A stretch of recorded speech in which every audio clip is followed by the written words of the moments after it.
Chapter 13. Wheelbarrow. Next morning, Monday, after disposing of the embalmed head to a barber for a block, I settled my own and comrade's bill, using, however, my comrade's money. The grinning landlord, as well as the boarders, seemed amazingly tickled at the sudden friendship which had sprung up between me and Queequeg, especially as Peter Coffin's cock and bull stories about him had previously so much alarmed me concerning the very person whom I now companioned with. We borrowed a wheelbarrow, and embarking our things, including my own poor carpet bag and Queequeg's canvas sack and hammock, away we went down to the Moss, the little Nantucket packet schooner moored at the wharf. As we were going along, the people stared, not at Queequeg so much, for they were used to seeing cannibals like him in their streets, but at seeing him and me upon such confidential terms. But we heeded them not, going along wheeling the barrow by turns, and Queequeg now and then stopping to adjust the sheath on his harpoon barbs. I asked him why he carried such a troublesome thing with him ashore, and whether all whaling ships did not find their own harpoons. To this, in substance, he replied that though what I hinted was true enough, yet he had a particular affection for his own harpoon, because it was of assured stuff, well tried in many a mortal combat, and deeply intimate with the hearts of whales. In short, like many inland reapers and mowers who go into the farmers' meadows armed with their own scythes, though in no wise obliged to furnish them, even so Queequeg, for his own personal reasons, preferred his own harpoon. Shifting the barrow from my hand to his, he told me a funny story about the first wheelbarrow he had ever seen. It was in Sag Harbor. The owners of his ship, it seems, had lent him one to which to carry his heavy chest to his boarding house. Not to seem ignorant about the thing, though in truth he was entirely so, concerning the precise way in which to manage the barrow, Queequeg puts his chest upon it, lashes it fast, and then shoulders the barrow and marches up the wharf. Why, said I, Queequeg, you might have known better than that, one would think. Didn't people laugh? Upon this he told me another story. The people of the island of Rokovoko, it seems, at their wedding feasts expressed the fragrant water of young coconuts into a large stained calabash like a punch bowl, and this punch bowl always forms a great central ornament on the braided mat where the feast is held. Now a certain grand merchant ship once touched at Rokovoko, and its commander, from all accounts, a very stately, punctilious gentleman, at least for a sea captain. This commander was invited to the wedding feast of Queequeg's sister, a pretty young princess just turned of 10. Well, when all the wedding guests were assembled at the bride's bamboo cottage, this captain marches in, and being assigned the post of honor, places himself over against the punch bowl, and between the high priest and his majesty the king, Queequeg's father. Grace being said for those people who have their grace as well as we, though Queequeg told me that, unlike us, who at such times look downwards to our platters, they, on the contrary, copying the ducks, glance upwards to the great giver of all feasts. Grace, I say, being said, the high priest opens the banquet by the memorial ceremony of the island, that is, dipping his consecrated and consecrating fingers into the bowl before the blessing beverage circulates. Seeing himself placed next to the priest and noting the ceremony, and thinking himself, being captain of a ship, as having plain precedence over a mere island king, especially in the king's own house, the captain coolly proceeds to wash his hands in the punch bowl, taking, I suppose, for a huge finger glass. Now, says Queequeg, what do you think now? Don't our people laugh? At last, passage paid and luggage safe, we stood on the board of the schooner. Hoisting sail, it glided down to the Acushnet River. On one side, New Bedford rose in the terraces of the streets, their ice-covered trees all glittering in the clear, cold air. Huge hills and mountains of casks on casks were piled upon her wharves, and side by side the world-wandering whale ships lay silent and safely moored at last, while from others came a sound of carpenters and coopers, with blended noises of fires and forges to melt the pitch, all betokening that new cruises were on the start. That one most perilous and long voyage ended only begins a second, and a second ended only begins a third, and so on, for ever and for aye. Such is the endlessness, yea, of the intolerableness of all earthly effort.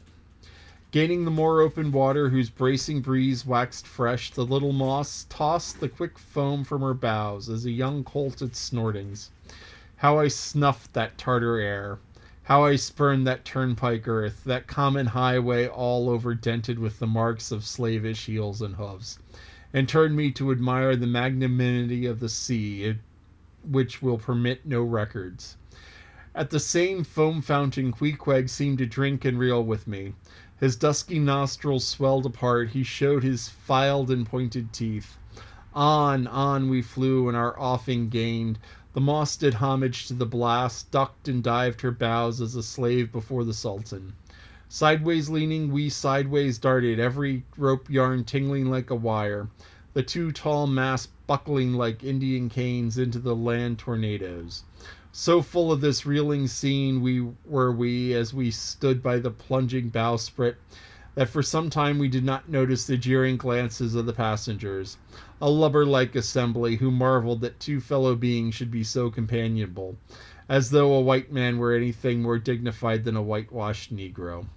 But there were some boobies and bumpkins there, and who, by their intense greenness, must have come from the heart and center of the verdure.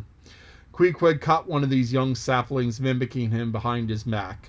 I thought the bumpkin's hour of doom was come. Dropping his harpoon, the brawny savage caught him in his arms, and by an almost miraculous dexterity and strength sent him high up bodily into the air.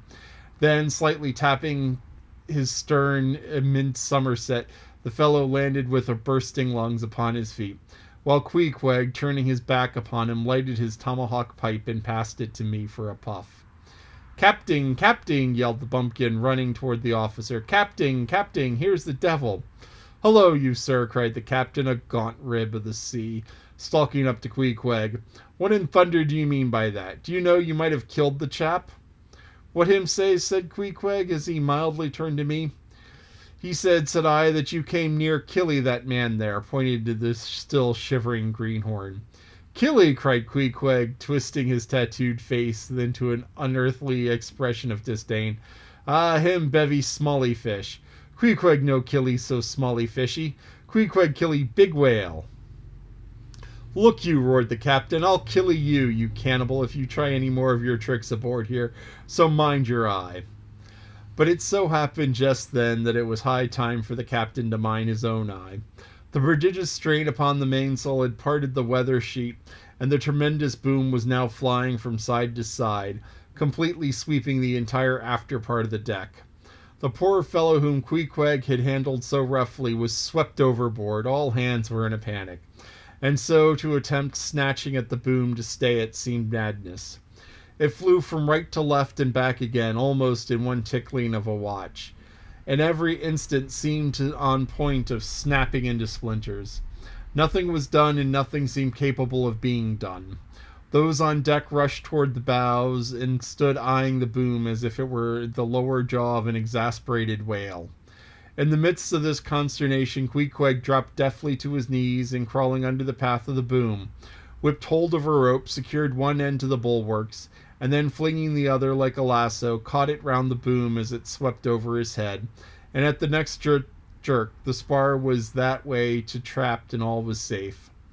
The schooner was run into the wind, and while the hands were clearing away the stern boat, Queequeg, stripped to the race, darted from side to side with a long living arc of a leap. For 3 minutes or more he was seen swimming like a dog, throwing his long arms straight out before him, and by turns revealing his brawny shoulders through the freezing foam. I looked at the grand and glorious fellow, but saw no one to be saved. The greenhorn had gone down, shooting himself perpendicularly from the water. Queequeg now took an instant's glance around him, and seeming to see just how matters were, dived down and disappeared. A few minutes more he rose again, one arm still striking out, while the other dragging a lifeless form. The boat soon picked them up. The poor bumpkin was restored. All hands voted Queequeg a noble trump. The captain begged his pardon. From that hour I clove to Queequeg like a barnacle. Yea, till poor Queequeg took his last long dive. Was there ever such unconsciousness? Did he not seem to think that all he deserved a medal from the humane and magnanimous societies? He only asked for water, fresh water, something to wipe the brine off, and that done, he put on dry clothes, lighted his pipe, and leaned against the bulwarks, and mildly eyeing those around him, seemed to be saying to himself, "It's all a mutual joint stock world in all meridians. We cannibals must help these Christians." This is the end of chapter 13. So that was kind of exciting. So people were gawking at Queequeg and Ishmael together, and Queequeg took one of them who was gawking the most and being the most rude and flipped him, just picked him up and whoosh, flipped him over. So that takes a lot of work to flip somebody. I can flip a little person, but full size, nah, no. So, you have to be really strong to be able to do something like that. And Queequeg was able to do that, good, strong person. And then the captain came up to yell at Queequeg. And somehow in the confusion, the ship got into a bad position with regards to the wind. And the way the ship works is you have the tall mast going up, and you have something called the boom. And the boom swings off of the mast. And with the boom swinging off of the mast, the sail is attached to the boom and the mast. And so the sail goes up, and the boom can swing left and right to guide the sail, or to hold the sail steady. Well, what can happen is if the ship is going too far into the wind, then the sail goes this way, and it pushes the ship that way, and then all of a sudden it becomes better for the boom to go the other way. So the boom can just be swinging wildly back and forth, and this is a large, heavy piece of wood moving very quickly. And if you're ever on a sailboat, always watch the boom, because the boom just... and people easily get knocked overboard. I mean, this is... the guy being knocked overboard was not an uncommon occurrence. And actually, back in the day, unscrupulous captains who had sailors who they didn't really want to pay, if they weren't paying attention, would swing the ship a little bit, and then all of a sudden, as it comes into the wind, the boom swings around and knocks the person overboard, and that was called being paid off with the boom.